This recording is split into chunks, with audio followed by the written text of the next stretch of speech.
Record. OK. Alors, bonsoir tout le monde. Et on se retrouve pour la paracha de Tetzavé, d'après les enseignements du Rav Noam Perel. Je vous ai mis une petite photo de là où je suis demain, Vezrat Hashem, dans le désert qui est actuellement couvert d'anémones. C'est pour vous faire envie, pour vous suggérer de venir vous balader dans le Negev. Actuellement, c'est la belle saison. Et donc, dans la paracha de Tetzavé, je rappelle comment fonctionne. Le Rav Noam Perel commence par un verset, amène le Midrash et après donne une actualisation. Donc, dans la paracha de Tetzavé, la Torah nous dit Bata Tetzavé de Bnei Israël, Veikru elecha shemen zait zar katit lamaor lehaalot ner tamid. Donc, Dieu dit à Moshe, tu vas parler aux enfants d'Israël et ils vont prendre de l'huile d'olive pour allumer la menorah, le chandelier du temple. Et ça pose tout de suite une question dans le verset que tous les commentateurs se posent la question. Il y a marqué Veikru elecha, ils prendront pour toi. Le verset aurait dû dire ils te donneront de l'huile. Pourquoi ils prendront? Ils ne vont pas prendre l'huile, ils vont te la donner. Alors, le Midrash dit la chose suivante. Lo shanit sarich lahem. Dieu dit à Moïse, attends, ne fais pas d'erreur. Je n'ai pas besoin de cette lumière dans le temple. Et là, chez Taïrou li que Shem she'arti lachem. Je veux une réciproque. De la même façon que c'est moi qui vous donne la lumière, c'est Dieu qui donne le soleil, c'est Dieu qui donne la lumière dans le monde, c'est Dieu qui est la lumière du monde. Et alors, il nous demande en réciprocité d'allumer la lumière dans le temple. Et dit le Midrash, Amrou Israël, qui a Tataïr Neri, quand Moïse va leur dire, prenez de l'huile pour allumer le chandelier, ils vont dire, le peuple d'Israël va dire à Moshe, mais c'est évident, c'est Dieu qui donne la lumière au monde. Pourquoi est-ce qu'on a besoin d'allumer une lumière dans le sanctuaire? On peut très bien comprendre que dans le sanctuaire, il n'y aura pas besoin de lumière. Il y aura une lumière divine, puisque c'est Dieu qui sait très bien donner la lumière dans le monde. Il s'occupera de ce qui est de la lumière dans le Mishkan. Et alors le Midrash donne un exemple, donne une parabole. D'abord, chez Machal le Picard Vesuma, c'est la parabole, c'est l'histoire de quelqu'un d'un clairvoyant et d'un non-voyant, chez Hayum Elchim, qui marchaient ensemble. Amar a Picard la Souma, et le clairvoyant a dit au non-voyant, Bo vani somchacha, vaya Souma me'aler. Il dit, donne-moi le bras et je te guide. Et le non-voyant s'appuie sur le clairvoyant qui le conduit à bon port. Quand ils arrivent à l'auberge, alors le clairvoyant dit au non-voyant, s'il te plaît, allume-moi une bougie. Et quand le non-voyant lui demande pourquoi je dois t'allumer une bougie, et le clairvoyant lui dit, parce que je veux que tu participes. Je veux te donner aussi tout. Jusqu'à présent, c'est moi qui t'ai aidé, tu étais accroché à moi. Maintenant, j'ai besoin de lumière dans la maison. Viens et sois toi celui qui me donne la lumière. Demande le Midrash, et pourquoi ce besoin de réciprocité que Dieu nous donne la lumière, mais on doit allumer la lumière, que dès le ha'alot et trem bifnei ha'umot, pour monter votre gloire face aux nations. Comprendre que c'est Israël qui allume la lumière pour Dieu, comme ce non-voyant qui allume pour le clairvoyant. Et le Midrash dit la chose suivante. Amar le mishvil ha'alot et trem, pour votre gloire, chez ta'iru li keshem sherti lachem, le kach ne'emar zait hanan. Il y a un besoin de réciprocité. Et c'est très important dans la Torah de comprendre ce besoin que Dieu a de l'homme. Dieu n'a pas besoin de l'homme. Mais Dieu a envie de donner à l'homme sa dignité. Et quelqu'un qui est à l'état d'assister n'a pas de dignité propre. Quelqu'un qui à chaque pas a besoin de recevoir de quelqu'un qui lui donne, alors ça règle ses problèmes. Il n'a plus de besoin, mais il a perdu sa dignité. Dans Maïmonide, quand il traite de la mitzvah de tzedaka, dit que le plus haut niveau de tzedaka, c'est de faire une caisse où on ne voit pas. Il y avait à Jérusalem une caisse où les gens donnaient dans cette caisse sans savoir à qui ils donnaient, et ceux qui avaient besoin venaient se servir sans qu'il y ait d'intermédiaire. Donc personne ne savait qui avait donné, personne ne savait qui recevait. Et ça évitait cette honte qu'a l'assisté face à celui qui l'assiste.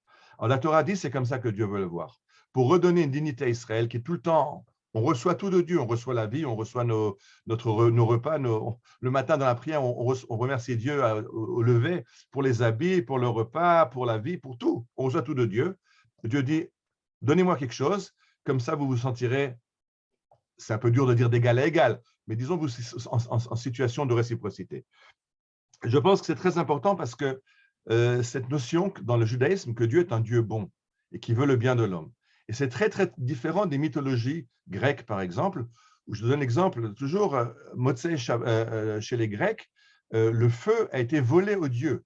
Il y a Prométhée qui va voler le feu chez les dieux, et après il va être puni.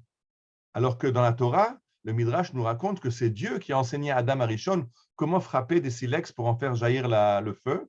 Et parce que le feu, c'est le moteur de toute créativité. Ça permet de cuire les aliments, ça permet de façonner le métal. On ne peut pas travailler sans le feu. Et ce feu, Dieu le donne à l'homme parce que Dieu veut le bien de l'homme. Et non seulement vouloir le bien, c'est très bien, mais c'est dangereux parce que ça fait perdre la dignité de celui qui reçoit. Et à ça, Dieu aussi fait attention. Et donc, il le fait pour nous donner notre dignité, mais il le fait encore pour une autre raison, pour que nous-mêmes nous comprenions, et ça, c'est le développement du Rav Noam Perel, comprendre de faire toujours attention de ne pas blesser l'autre.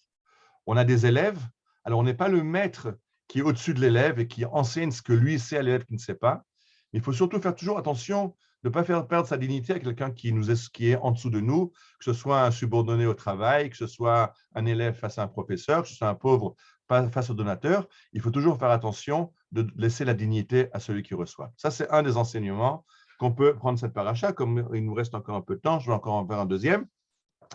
C'est de nouveau sur cette... non, pardon, c'est...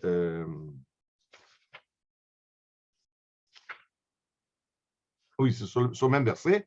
Il y a un autre midrash, et le midrash qui dit Ner Hashem Nishmat Adam, l'âme de l'homme, c'est la bougie de Dieu.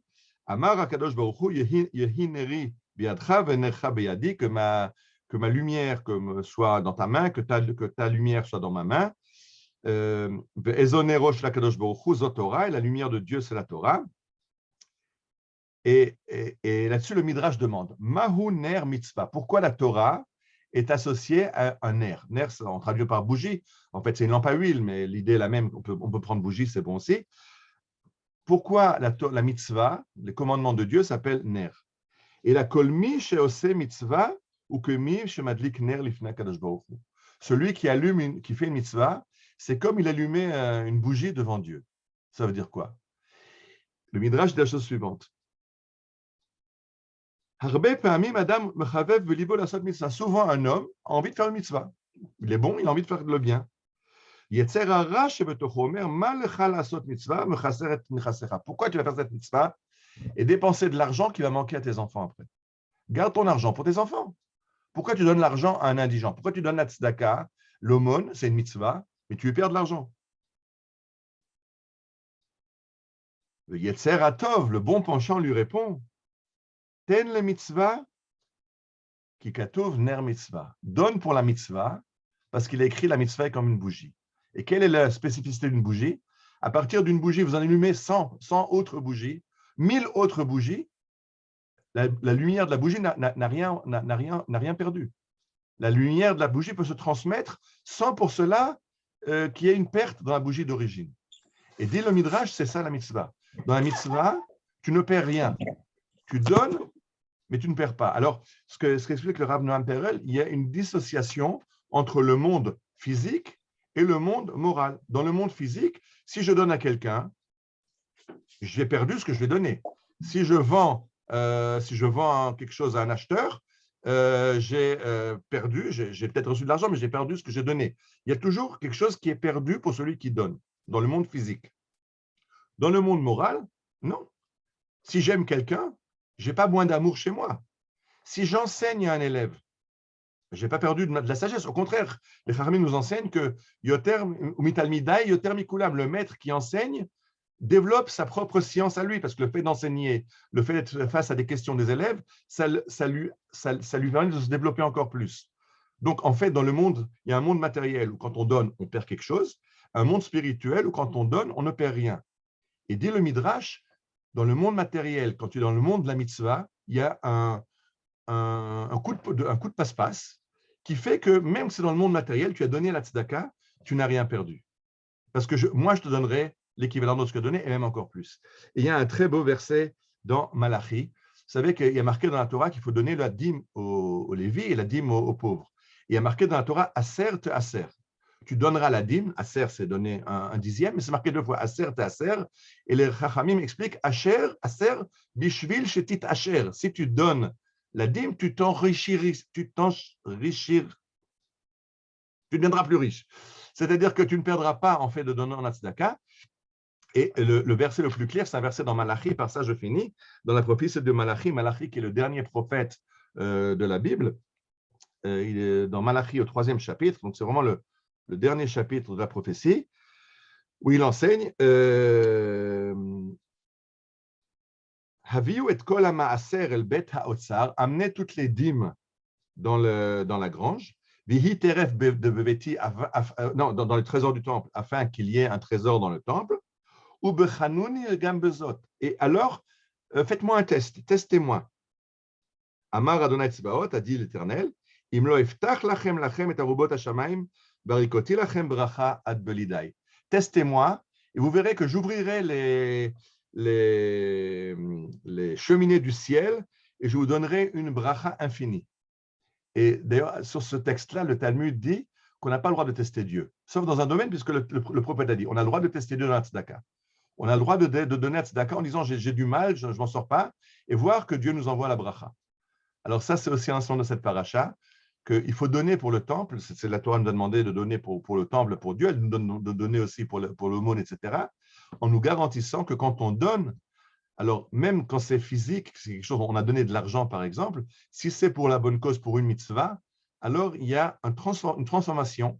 Et ce don devient un don comme les dons d'ordre moraux, qui n'amènent pas un appauvrissement, mais au contraire un enrichissement de celui qui a donné.